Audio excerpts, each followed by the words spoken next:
What is up, people, and welcome back to my channel. Right, so as you've seen, we have an XC engine back. Now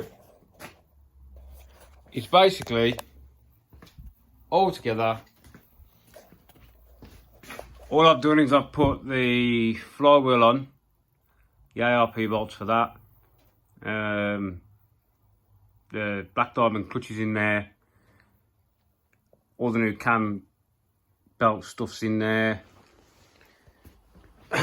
We've got the stub shafts in, starter motor, water pipe. Basically that is it that I can get on there now.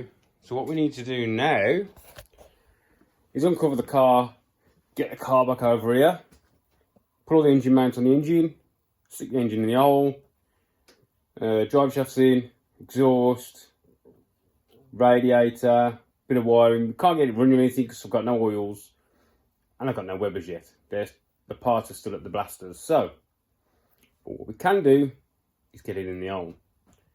Right, let's get it uncovered and start working, shall we?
Right, people, so we skipped ahead a little bit. This is where we're up to now.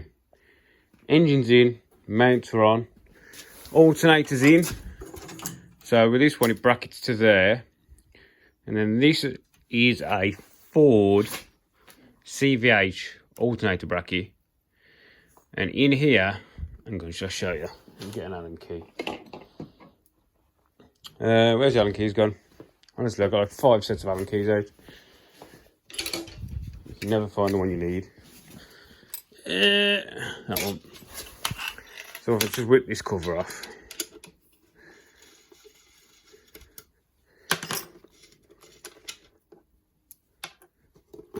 It mounts to there. So that's the bolt that holds this on, which holds the side cover on here. And that is a Ford CVH alternator mount adjuster. Fits straight on. That's mounted to the side of here. Bish bash bosh. Right, so I thought I'd just explain that a little bit because a lot of people do struggle on where to and how to fit alternators. So this is a little Denso alternator which I think came off a Freelander, if I remember correctly. I'm going back a long time, but these are just the small Densos that you can get from anywhere.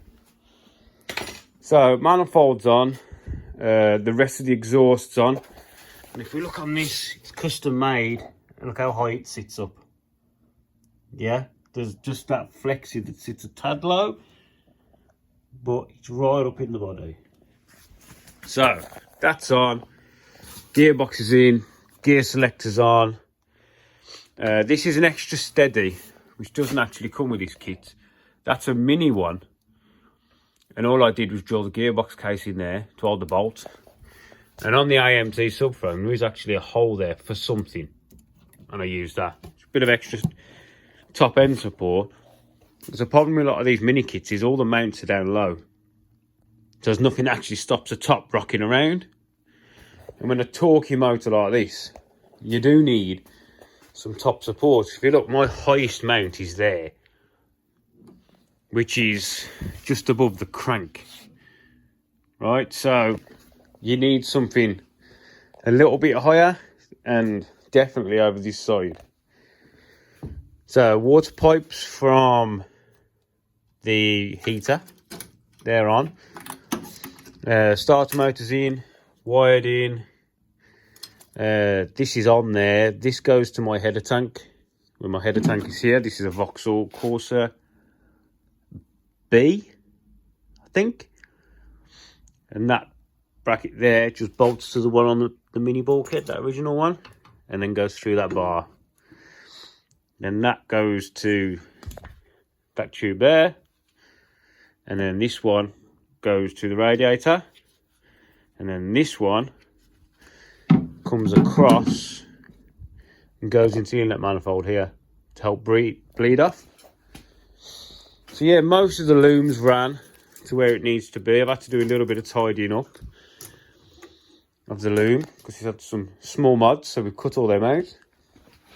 This is just in at the minute to protect whilst the Dizzy's off, because the whole Dizzy kit, so Dizzy, coil, the module thing, the loom, has all gone back to H&H Ignition Solutions. Because back in the day, I used to have a lot of kits off them, and they're really good. So I've sent the whole kit back, and basically the coil scrap, the little module box thing, that's scrap. The loom's been butchered, and some of the internals on the Dizzy need replacing. So basically, it's all going to be new. The Dizzy's been stripped, gone off for replating, which is why it's taken about 2 weeks so far. I might actually give him a call. So it's going to have a whole new ignition system on it, which is costing me 220 quid. And that's keeping my old Dizzy. So it's not expensive, but it's definitely a kick in the teeth. The throttle bodies, the Webbers have been vapor blasted. The inlet manifold's been done. My mate's got that. He's going to drop it over the weekend, so then we can get the Webbers back together. I've just brought all new nuts for the exhaust, some nice copper nuts. A lot of people don't realise why we use copper nuts on the manifolds, because copper, when it warms up, expands, and it doesn't take a lot to warm it up. So basically, you'll do your exhaust manifold up. Most people go, get it really tight. Copper nuts, you don't need to, because they expand under not a lot of heat, and they push the manifold onto the head. So then when it's cold, you haven't got a risk of snapping the bolts off in the head when you try and take them back off. And this whole pack is 50. Was like 10 quid. So you just buy a load of them, stick them in your shelf. And you can use them on the inlet side, but the inlet side normally stays cool anyway, because it's got the airflow coming through it, hasn't it? So what we've got left to do, I'm going to put those on now. The new exhaust gasket's in there. Really nice exhaust gasket. I should have showed you. It's a multi-layer. And it's got aluminium back to it. Really nice. But I put it on, I completely forgot to show you. So there's still no oil in there, so we've got to do drive shafts. So what I'm going to do is put these on, and then we'll get the drive shafts in. Right, let's crack on. Shall we? So I'm going to put you up here in your little perch. I'm going to throw these exhaust manifold bolts on. Nice new ones. Look at that. It's like brand new look.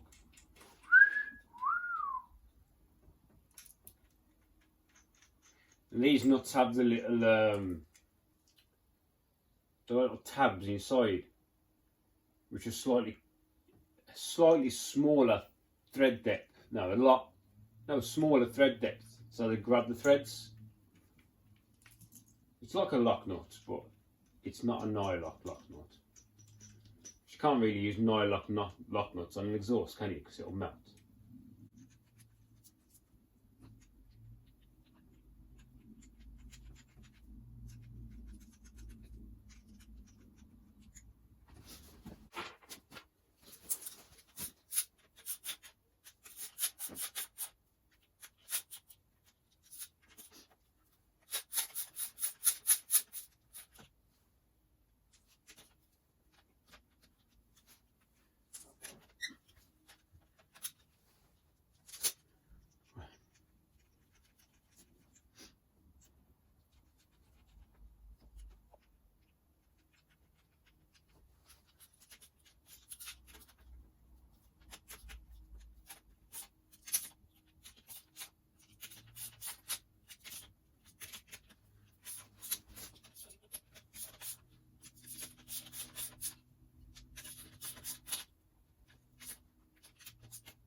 So that's done.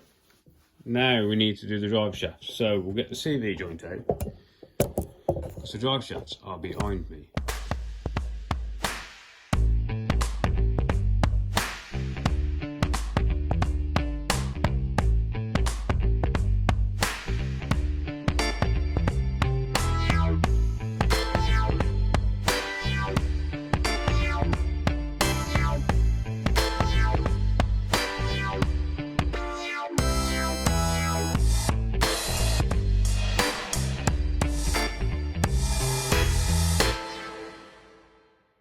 Right, so I just realised I'd left the camera in time lapse.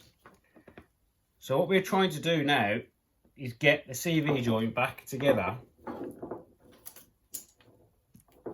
without taking this CV boot off. And this is my second attempt now. If it doesn't work, we're taking the boot off.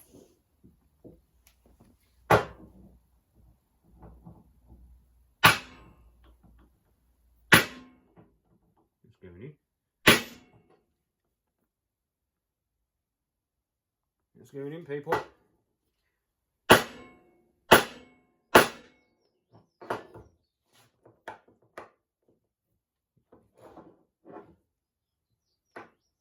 Might be in. You know what? We're just gonna have to take it off, aren't we? Let's just take it off. It's got to be done properly. Can't not do it properly. I'm sorry.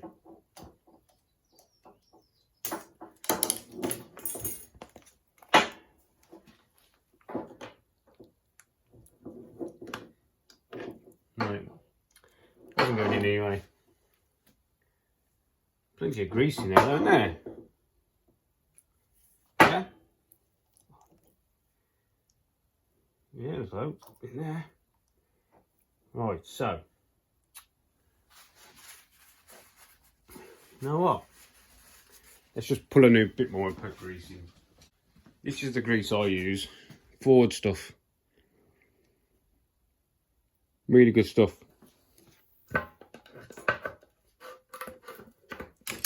And that phone call I just had was H&H telling me that my distributor is ready.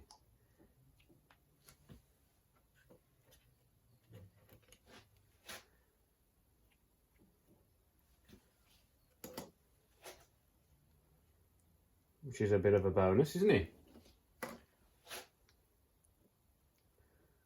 Pushing it in, keep pushing it in.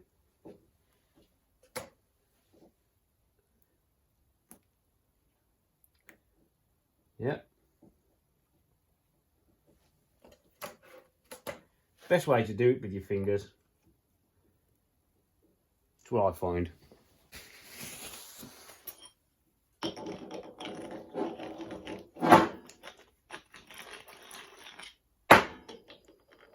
There you go, look. Nice bit of grease.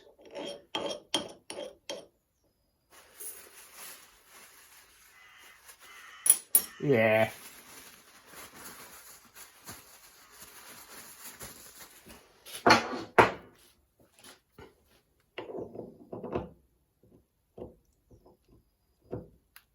Oh, that's better. Alright, so what we're going to have to do now, we're going to lock wire all of these. Because I don't have the clips, but also these Allegro CV joints do sit really close to the hubs anyway on a Mini. So, lock wire pliers. And the reason we use lock wire on the race cars is it doesn't expand. When you put cable ties on and they get heat and cool, they expand, boots come loose, fall off, which is what happened to me at Brands Hatch.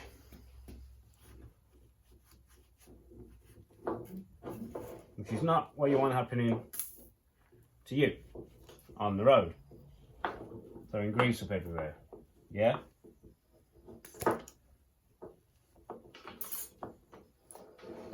Trying to clean some of the grease out of the boot where it sits on the joint. Why not? That's what I say. Shaft will need a bit of clean. Right. You have to keep these bagged up as well because they go rusty. Yeah? Don't use them that often, to be honest.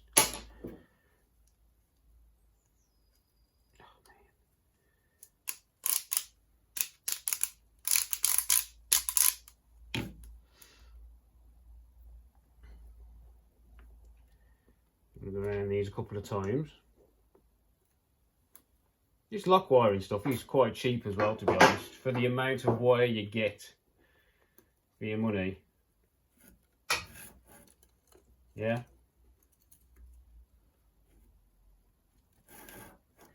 Actually, yeah. Snip.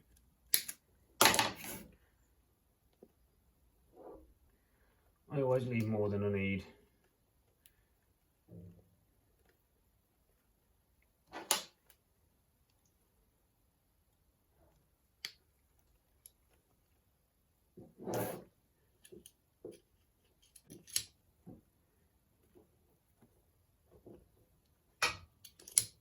Okay. Snip. Bend down. That's it. Lock wired.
Gosh, Jesus, wrists. There we go. One shaft.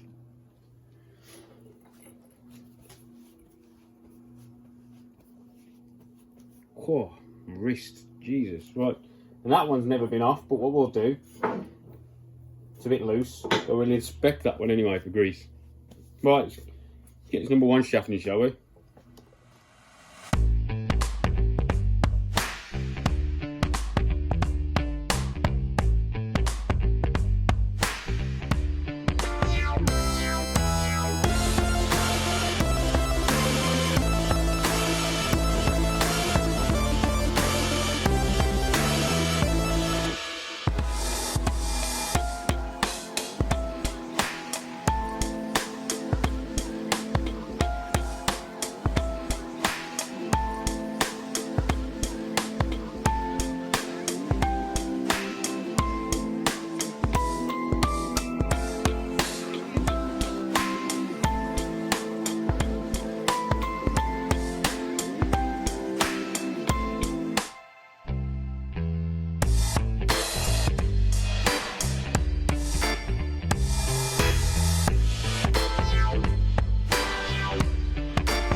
There we go.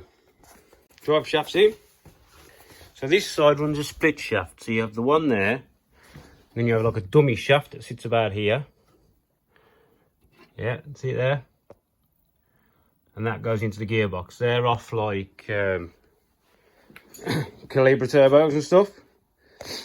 And then we have a short shaft here. If you look, it's not at some ridiculous angle, which is like a lot of the all-speed ones run. It is close to straight, to be honest. Where the other subframes have an issue with the drive shafts going plumbing like this and like this.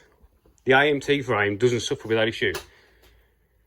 It's one of the best, if not the best frame out there. It's so strong and the geometry is so well set up. It's wicked. Right, so engine's in. Exhaust on, shafts in. I need to get engine oil. No, it's got a new oil filter. But I'll get one anyway, because it's going to have a running oil. And gearbox oil. So in gearbox oil, engine oil, another filter. pretty much then we are waiting for the the Weber bodies to come. But I'm going to go and pick up the Dizzy now, and we'll get that back here. Then that can go in with the header tank, because I'm at the core where the header tank is, so you have to do them both at the same time. Yeah, well, I think that's about it for now. Engine's in, majority bolted up. So once we've got the throttle bodies, I keep saying that. When we've got the carbs back, we'll do a quick build video on them. I'm going to have to do a bit of research, because I really can't remember how I took them apart. But then again, I could just watch my video back, can't I? Yeah. Because I'm dyslexic, I can't remember shit. So, we've got the throttle bodies for shit's sake. Weber's, Dizzy, set up. I've ordered all new fuel hose in black and some more fittings. Because if cars been standing this long, you've got to change it. The fuel line itself isn't that bad because it's aluminium, so it wouldn't have degraded. Right, so that's about it for now on the XC build. The turbo build is still underway. You can see we've tried the engine. The manifold, it sticks out, and the turbo sticks out even more. So it's definitely going to have to go on this side somewhere. But another issue is the chap who came to have a look at it before, wanted to buy it, might now still want it as an NA. So there's a lot of things going on at the minute. But anyway, thanks for watching, thanks for subscribing, and I'll see you in the next one. See you later.